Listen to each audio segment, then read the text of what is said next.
we can resume. Good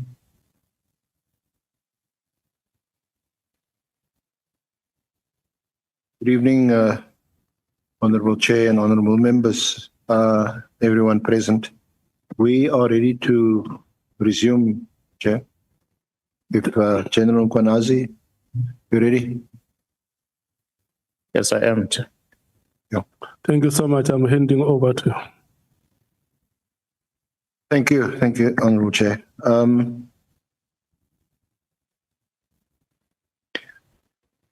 General, can I just put to you what reasons Minister Mkhunu will give when he appears? Of course, don't hold me to it. If he appears, he may add more or take away some that I'm aware of. But these are some of the reasons that I'm aware of. So I just want you to comment, really.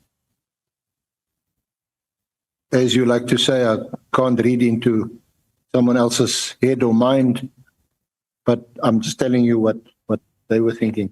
The one is that he received a number of WhatsApp complaints. Obviously, he was appointed in July 2024.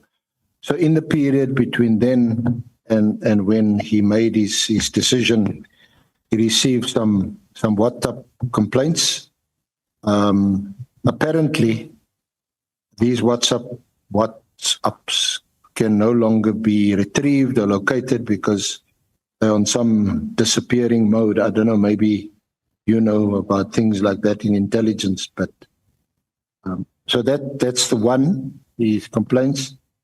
And related to that is a complaint that we have discussed and which we showed you, although you weren't aware of it, is a letter written by Mary de Haas to the minister, and subsequently she's also written a complaint to the Portfolio Committee, to Parliament.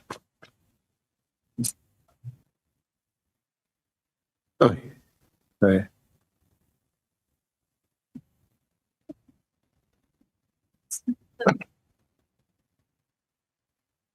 Chair, may I proceed?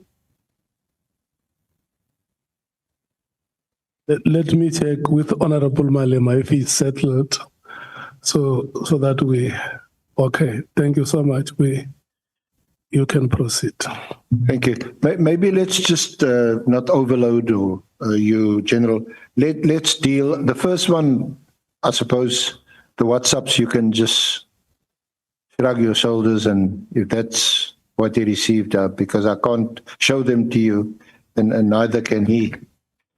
But let's look at the other one, the Haas letter. I think it's dated 24 October 2024, and a subsequent complaint to Parliament. She makes, if you can recall, just your perusal of the letter. We don't have the letter here. The perusal of the letter, she complains about Khumalo. She complains about the manner and the way the political task team does their work, acting unlawfully, unlawful arrests, detentions. It really does badmouth the political killings task team.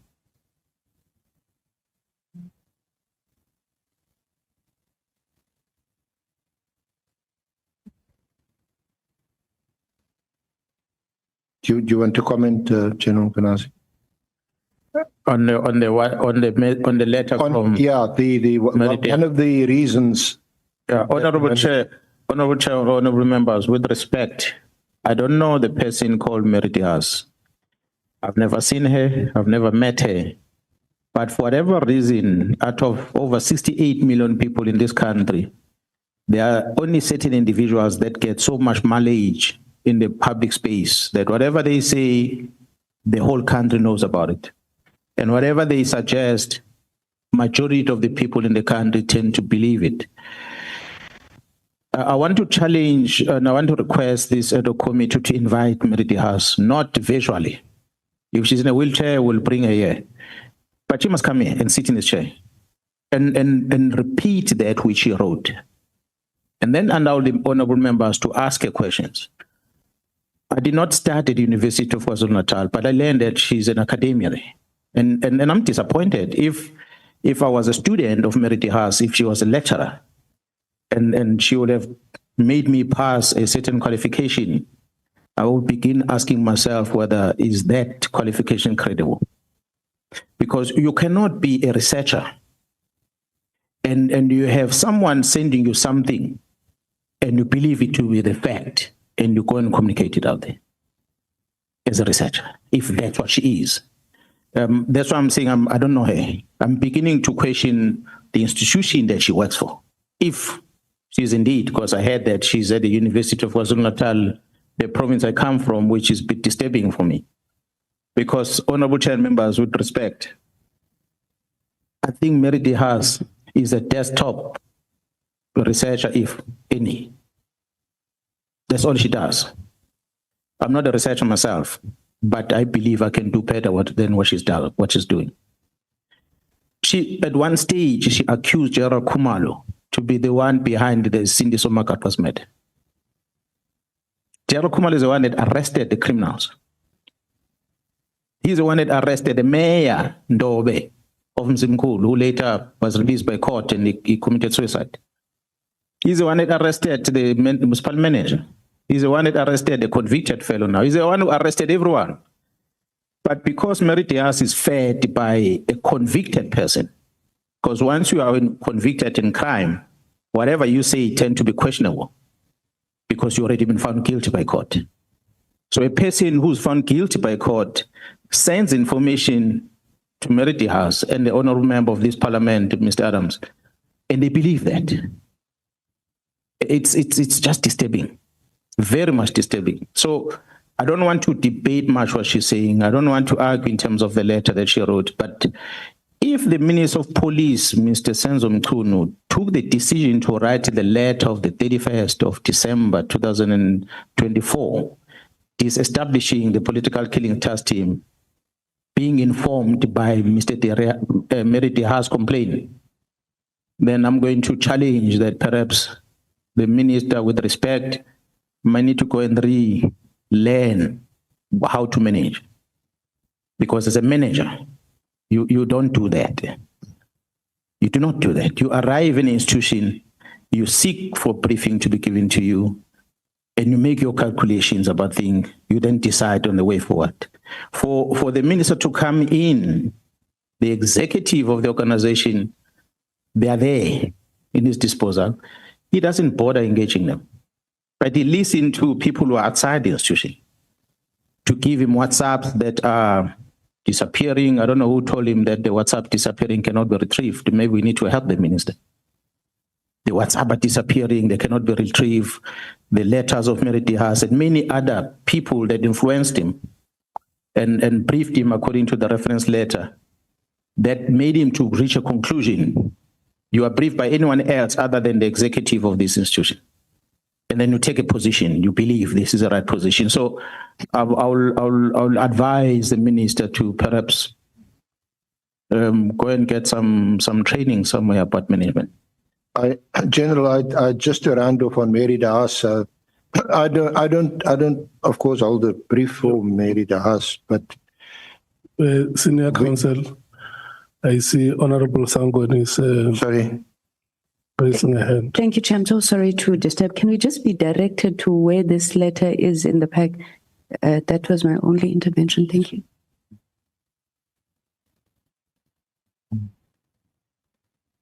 It's not in the bundle. It's not in the bundle thus far, but we can make it available if the honourable members request it. You can send it as early as this evening. Yeah, you see, when you speak to the general, you say, "Can you please read it to the record?" So even yourself, when you make reference to an evidentiary material, you must also put it on record so that the members can have access to it. Thank you, Chair. Honorable Malem. So we agree that he can't take that line of questioning because we don't have what he's talking about. Because the conversation is going to be between him and the general. We are lost. It can't be correct that, remember, the SC is going to finish and then that document is going to be available to us tomorrow. We don't know what is really happening. So I think if it's not here, we are working on the basis of what is here, all the bundles that are here. If the SC wanted that to be part of line of questioning, he's the one who prepared this for us. He can't leave a document out and then come and question about it and say he can make it available when he had an opportunity to make it available beforehand. So we need to leave that one. That is exactly what I'm saying, because before he questions the general, he instructs him to read the material on record. And then once it is on record, questions will follow. So if you don't have that material now, SC, respectfully so, it will be unfair to the general to continue asking him questions on a material which is not before the committee. Okay, as you please, I was just putting a version of another witness, of someone who's going to be called, what his reasons were and for his comments, but we can leave it there, Chair. Yeah, because one of the other reasons was some work study, which again we've seen it and we have a copy of it, but it's not part of the record up until now. You see, the other challenge that the members may have is that they do not have that statement of Minister Mkhwanazi now. And if we use it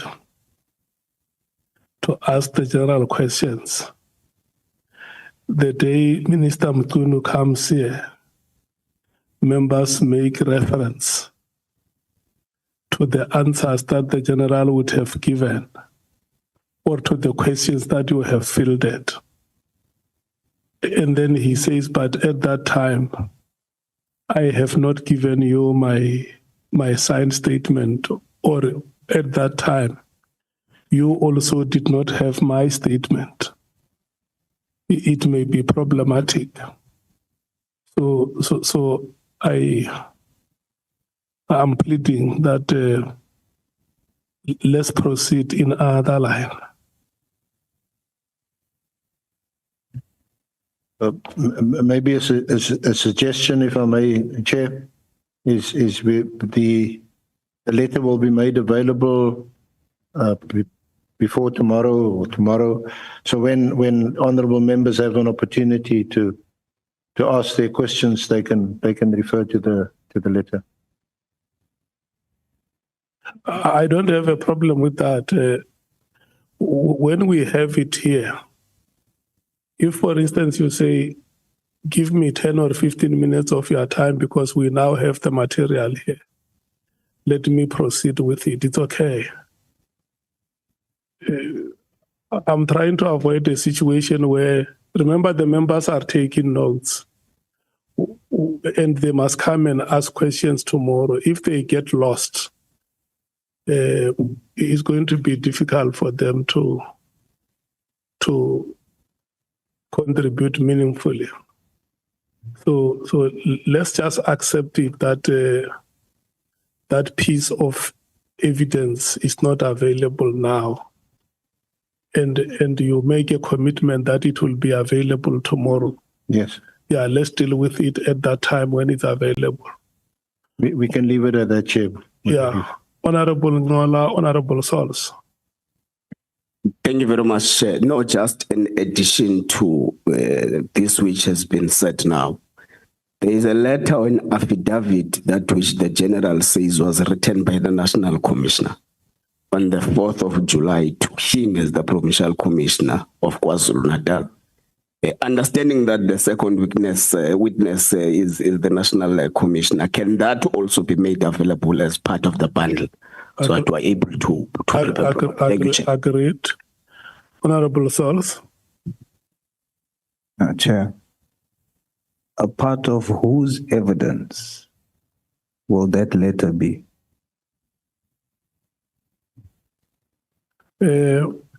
I beg yours, Honorable Member, I haven't heard you. The letter that Senior Counsel is making reference to, we are dealing with the witness statement from General Mkhwanazi. The letter that Senior Counsel is referring to. Or the letter from Someone has. Meridi has. Yes. A part of whose evidence is that letter? Yeah. Because we are dealing with General Mkhwanazi's witness statement. It's not part of General Mkhwanazi's witness statement. So whose evidence is that letter part of? It can't be an annexure to this either. Is the Senior Counsel now submitting his own evidence? Did you hear the question, Senior Counsel? The Honorable Member is asking the letter from Meridi Haas, which is the basis of your questions, to the defense that maybe the minister will possibly give. Who deposed that letter with yourselves? That letter is going to be next or part of Minister Mkhunu's statement, and to be dealt with in his evidence when he gives evidence to this committee. But we thought it prudent, and it was discussed with the General during our consultations, that we would also put the version of other witnesses who are still going to testify to him for his comment. That's the sole purpose. I'm not seeking to introduce the letter. In fact, the letter was then in consultation shown to General Mkhwanazi, so he has seen the letter.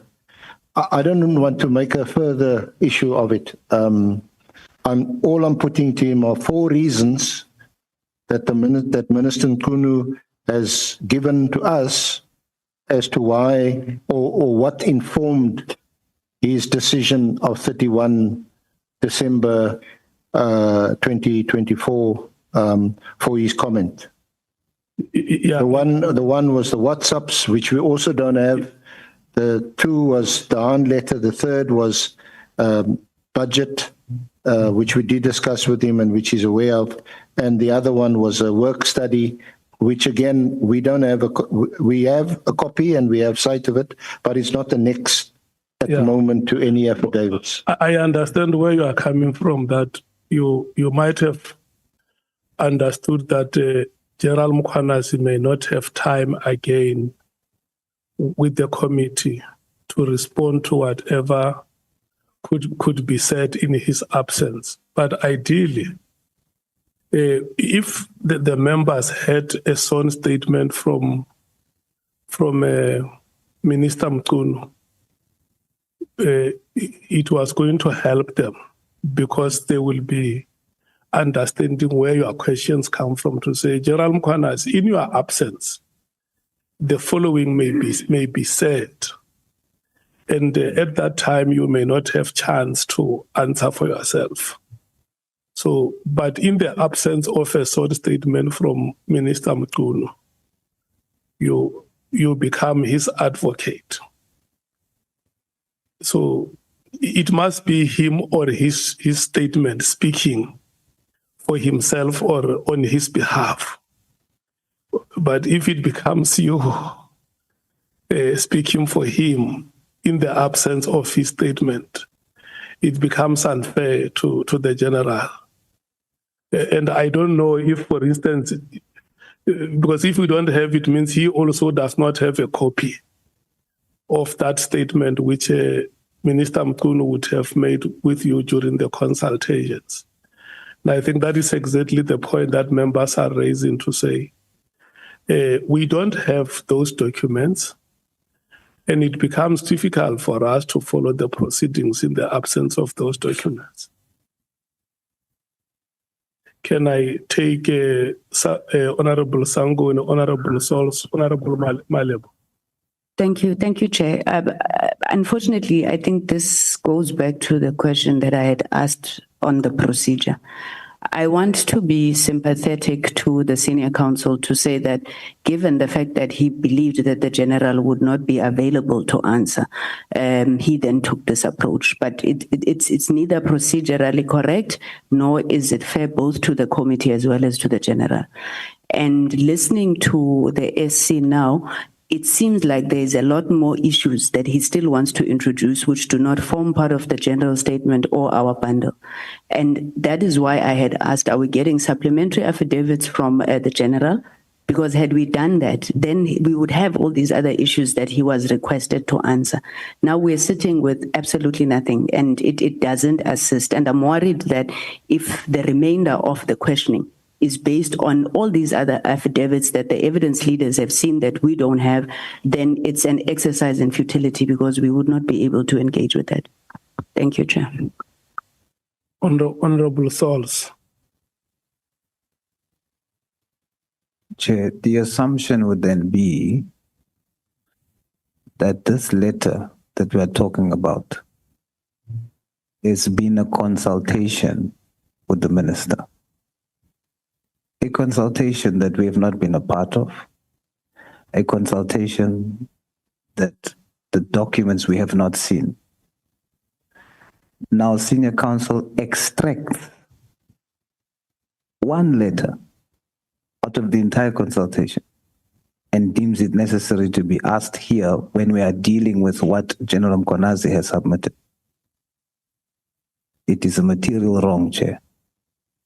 Even if we get that letter later, that letter forms part of the statement of the minister. It is at that time when we must deal with that issue, not here. Honorable Malema. Chair, we have been observing and we thought we must not interrupt. This process must just flow as is, but where there is material crisis, we need to intervene. Evidence leader. This is General Mkhwanazi's evidence. You lead him on that. You don't come across as if you are now cross-examining him instead of leading him. If they had a discussion with General Mkhwanazi, they should have put that in this package and lead him on that. And when you lead him on that, you make reference, go to annex what. Are you there, General? What is your take on this matter? Not wanting to shock him in the process and shock all of us, and then still be an evidence leader. I think you captured it correctly when you say the SC now becomes the advocate of a minister, that the minister is going to come here and say 1, 2, 3. Let's lead General with what we have before us, which they have accepted, that it's enough for him to come and answer questions here, and not talk about things that are not before us, and tomorrow they don't even come. So please, let's leave that line of questioning and let's proceed. Yeah. Honorable Skosar. Thank you, Chair. You know, I thought we were back. We are going to flow. And it's unfortunate that it appears now that our evidence leader is bringing something which we don't have as members. And General Mkhwanazi doesn't have as well any knowledge. And it's quite disturbing that our evidence leader looks like now he's defending the minister who's suspended or who's on special leave here in his absence. I think it would be fair if there's any information, let's have this information too. Like my colleague is saying that it's like now he's an advocate for the minister, and it's not fair, Chair. Let's be beyond reproach. Even if there's other things, please, but let's try to avoid them. The suspended or the special leave minister is not here, and we don't have any document about him as yet. Hence, we agreed as a committee to have the General Mkhwanazi to appear first before anyone here. But we never anticipated this. We never anticipated this.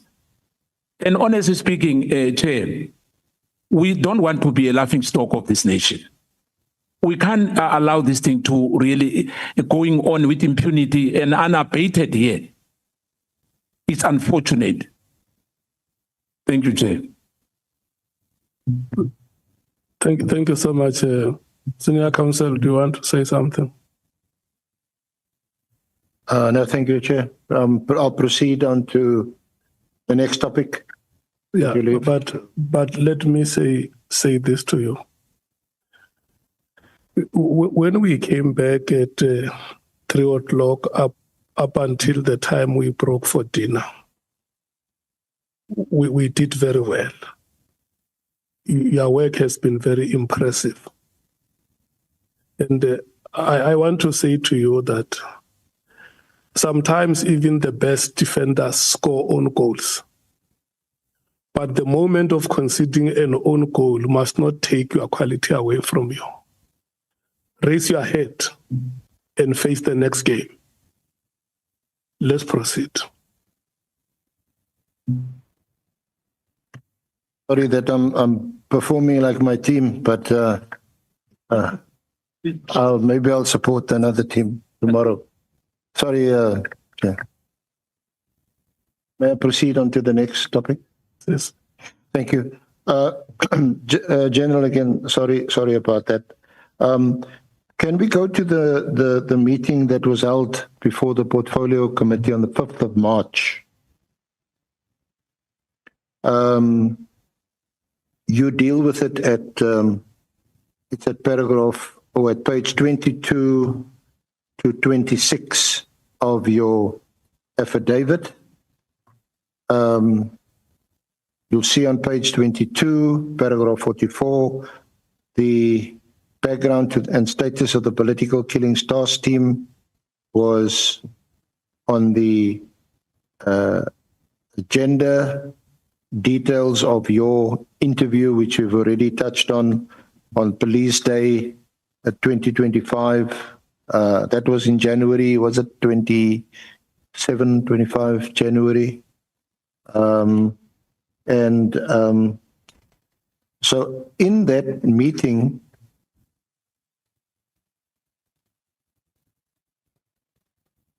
if I may direct your attention to paragraph 48, where you say, I also took the opportunity to address the committee and raise concerns that I had regarding a close associate of the minister, Mr. Brown Mkhwanazi, who, although outside of the SAPS, was in possession of confidential information relevant to the SAPS. My exact comments are as follows, and the quote is on page 23 and 20 and in 24 and ends at 25. You recall those comments? Yes, sir. Yeah. Do you want to comment on it any further? Yeah, well, You can look at your affidavit at paragraph 49 and 50 and 51. The 51, which is on page 26. I'm not sure if I follow you. So you want me to comment about what I presented or the response from the minister? The paragraph you're referring to is 49. Well, what you said and perhaps an opportunity if you want to elaborate or expand or explain further, then feel free to do that. And also, yes, then address the minister's response during that meeting and his response subsequently. Yeah, but perhaps, Chairperson and honorable members, if I were to summarize here, when we appeared before the Portfolio Committee on the 5th of March 2025, a presentation that I made verbally, which I think ran just over 40 minutes, I was raising issues that were dominating in the media space, honorable chair and members. The incidents that seems to paint a negative picture towards the organization, and in the main, focusing at crime intelligence.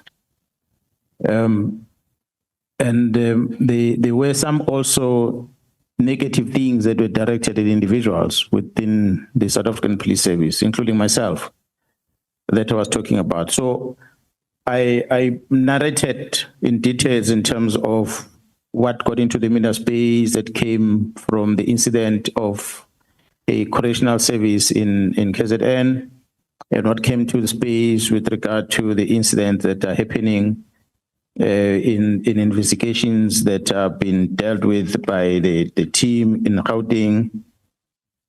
But more importantly, Commissioner, Chair, Honorable Chair and Honorable Members, I wanted to bring to the attention of the Portfolio Committee the involvement of someone who's not a police officer on the matters of the police, on the affairs of the SAPS, and that was Mr. Mkhwanazi.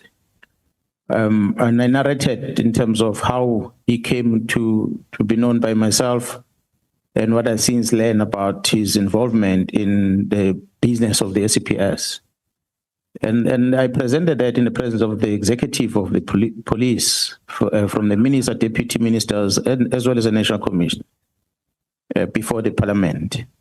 So it was my hope that when we are presenting such, that there is someone who's not a police officer that has got access to police things, sensitive things, that the attendees in the meeting are going to take that serious going forward. And when I also spoke on that meeting, I made mention of the bad things that were happening at crime intelligence, according to my experience, that happened in 2011, 2012. And I drew parallel to what was happening then as compared to what is happening now. That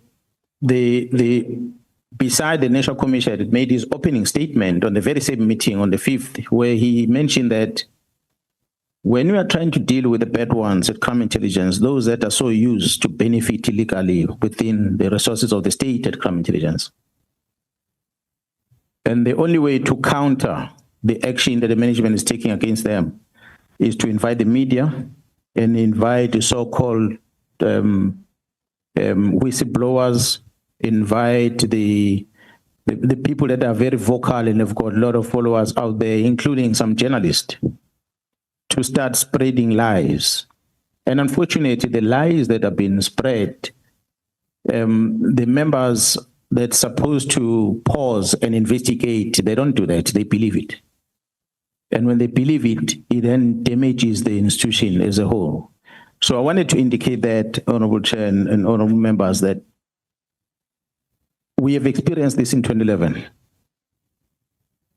and it's happening again now. We should ask ourselves a question as to why is it happening? Something must be done. For my response then to be addressed in a manner that the minister responded by simply say, I'm no associate to the person that Mkhwanazi is referring to, and it ends there. It was rather disappointing. Because I'm presenting evidence that says here is a man who talks about police secret things. He sends me WhatsApp. In his WhatsApp, he attaches presentations of crime intelligence. And he tells me about general Khans that are in meetings, that I must ask them for further details of presentations. And then you ask yourself, but we have general Khans in crime intelligence that are part of meetings. Why a person is not in the police has that information? It simply says someone in the meeting is sharing this information to a person outside the meeting. So it was a worry. So that's what I can summarize here, that in short, bringing this thing to the attention of the portfolio committee was to trigger an action that, although it was not in presentation form on black and white submitted to the portfolio committee, but it was to trigger the further interrogation of these allegations that I'm making. But I must say, maybe it happened, I don't know. I was never invited after that to date until, well, the 6th of July. I must say, Honorable Chair and members, I'm glad we did that on the 6th of July because we're invited here now to elaborate more on this, which I thought we would have done it on the 5th of March. So in paragraph 51.1, you provide further evidence, investigations and analysis of data downloaded from Mr. Matlala's cell phone point to a deeper association between Mr. Mkhwanazi and Minister Mkhwanazi, an association the minister had at first categorically denied at the Parliamentary Portfolio Committee meeting on the 5th of March. You confirm that? Yes, I confirm. And then at the second subparagraph, through a series of WhatsApp conversations between Matlala and Mkhwanazi around the time the minister issued his directive to the National Commission on 31 December 2024, the only reasonable inference that can be drawn is that Mkhwanazi and Matlala were aware of the minister's directive, which amongst others aimed to disband the PKTT immediately.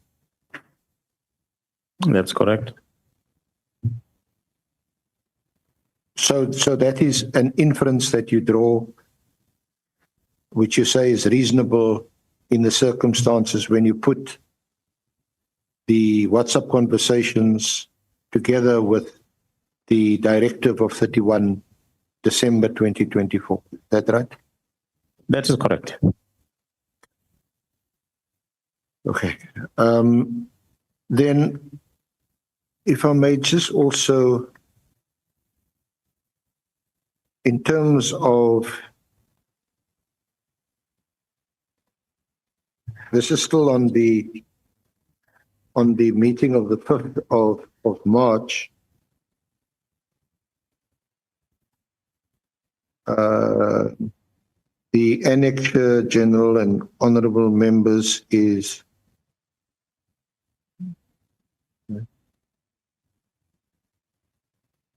NSM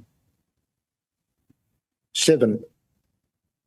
NSM 7, it's pages 82 to 222. It's the transcript of the Portfolio Committee meeting. And I want to ask you to turn to page, it's 217 of the paginated bundle, the one on the right top, or page 133 of the actual transcript. You got it? Yes. Thank you. So if you see there at the middle of the page,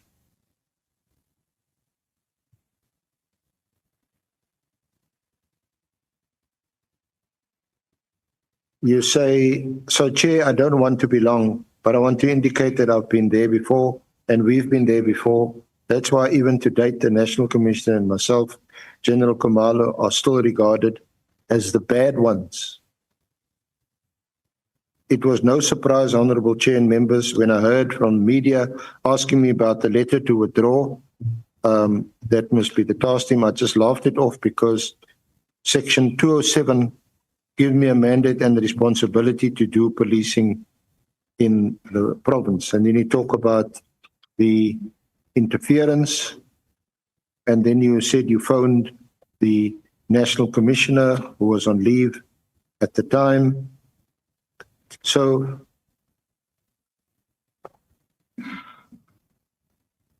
General, I just want to, I'm pointing this out to you and I'm just asking for your comment because this is on the 5th of March. You make these allegations against the minister. You spoke earlier, and General Khumalo spoke earlier about the political task team. And here you raise what are clearly red flags. What did you expect the Portfolio Committee or Parliament to do anything about it when you said these things before the committee? Honorable Chair and members, as I said again, when we appear before the Portfolio Committee, we wanted to bring to attention of our leaders, the leaders of government, that things are not well within crime intelligence. Things happened in 2011 that we know of. Myself, the National Commissioner, General Khumalo, were exposed to that. We became victims as a result. Similar things are happening now while we are still in the organization and holding this position that we are having. And something needs to be done, but nothing is happening. So we are bringing it to attention of the Portfolio Committee for them to know, take note of this, and hopefully do something about it. Obviously, we can't tell the Portfolio Committee what to do, but the mere fact that the National Commission made the remarks at the beginning, I make the similar remarks, it should concern a leader. It says that you can't have two senior officers in the South African Police Service talking about the problems within the space, and we don't invite them to elaborate more on these things and get to find out exactly if they are able to deal with it, what is the status, if not, why not? So that we get to know, but nothing happens. And instead, we see some of the members of the same Portfolio Committee participating in the very same deficiencies that we are complaining about. That was a concern. So would it be fair to say that given what appears to be a lack of response or failure to respond to what one can call your pleas at that meeting on the 5th of March, there was your letter to the minister, or rather your WhatsApp to the minister, 4th of April. There was the awards day in late January, where you also expressed a lot of frustration.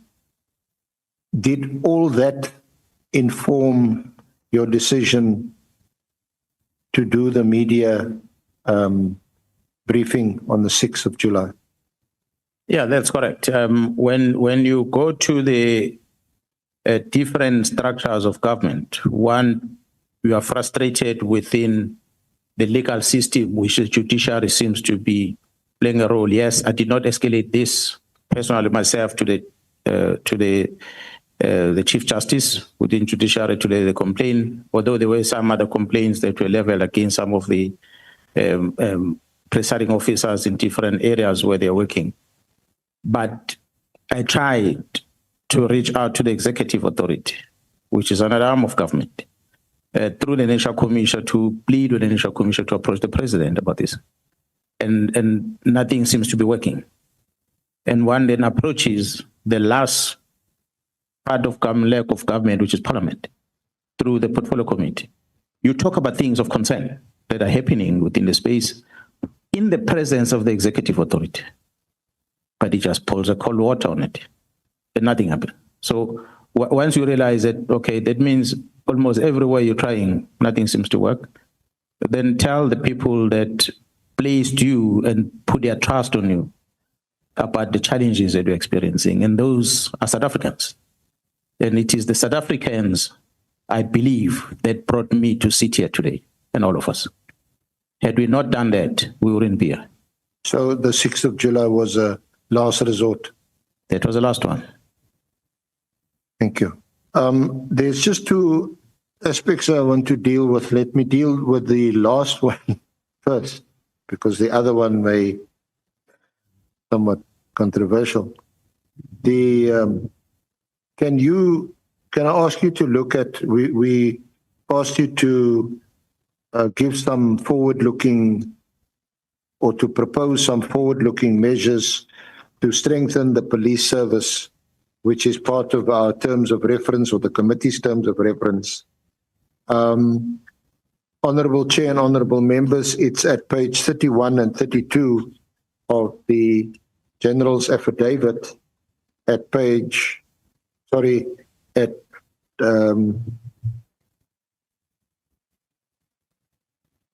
paragraph 65, 65.1 through to 65.5.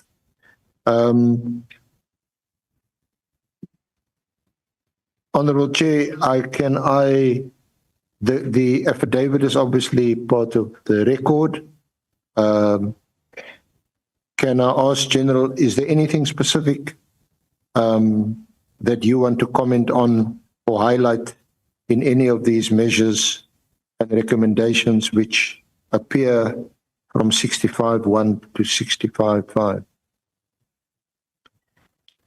Yeah, well, I think everything is there as it stands, but will maybe as an addition, although not written here, I hope that the ad hoc committee, through the Joint Standing Committee of Intelligence, tasked the state security of this country to conduct a thorough counterintelligence investigation on the role of the media in this country, and specifically specific journalists that are working. Most of them, I've seen they're publishing, as I said, it's not a media house, but journalists. Some of them, they write for, I think, Sunday Times or City Press, one of those newspapers.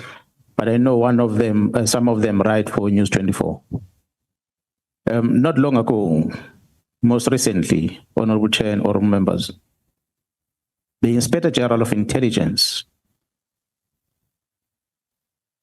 was requested to conduct an investigation on the purchase of properties within crime intelligence, and that is within the domain of the Joint Standing Committee of Intelligence.